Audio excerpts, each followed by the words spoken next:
விடுதலை part 2 review பார்க்கலாமா? படத்துல நிறைய பாசிட்டிவ், அங்கங்க சில நெகட்டிவ்ஸும் இருக்கு. பாசிட்டிவ்ஸ்னாலே விஜய் சேதுபதி ஆக்டிங், சூர்யா ஆக்டிங் தான் சொல்லுவாங்க எல்லாரும். நெகட்டிவ் கேரக்டர்ஸா நடிச்ச எல்லாருமே அவங்களோட ஆக்டிங் வேற லெவல்ல குடுத்திருந்தாங்க. அதனாலதான் வந்து நம்ம அந்த எமோஷன்ஸை ஃபீல் பண்ண முடிஞ்சிச்சு. அதுக்கப்புறம் ஃபைட் சீனு, லொகேஷன்ஸ், இது எல்லாமே வந்து ரியலிஸ்டிக்கா இருந்துச்சு, ஆர்டிபிஷியலா இல்ல.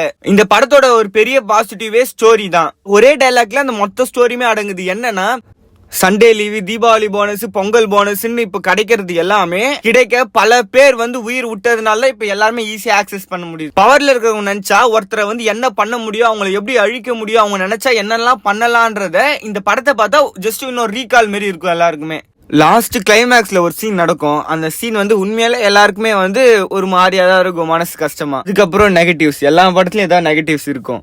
இந்த படத்துல நெகட்டிவ்ஸ் என்ன சொல்றாங்கன்னா, ஃபர்ஸ்ட் ஹாஃப் வந்து கொஞ்சம் ஸ்லோவா இருக்கு. அது ஸ்லோவா இல்ல, அவர் வந்து அந்த ஸ்டோரியை வந்து கேரி பண்ணி இதை பேஸ் பண்ணி தான் போகுதுன்றதுக்கு ஒரு எக்ஸ்பிளனேஷன் மாதிரி போய்கிட்டே இருக்கும். அது எனக்கு ஒரே ஒரு நெகட்டிவ் தான். என்னன்னா, நிறைய க்ளோஸ் அப் ஷாட்ல வந்து விஜய் சேதுபதி பேசும்போது அவரோட லிப்சிங் வந்து அங்க சிங்க் ஆகாது. மற்றபடி தியேட்டர்ல போய் பார்க்கலாம், சூப்பர் விஷுவலா இருக்கும். கொஞ்சம் மனசை கல்லாக்கிட்டு போங்க.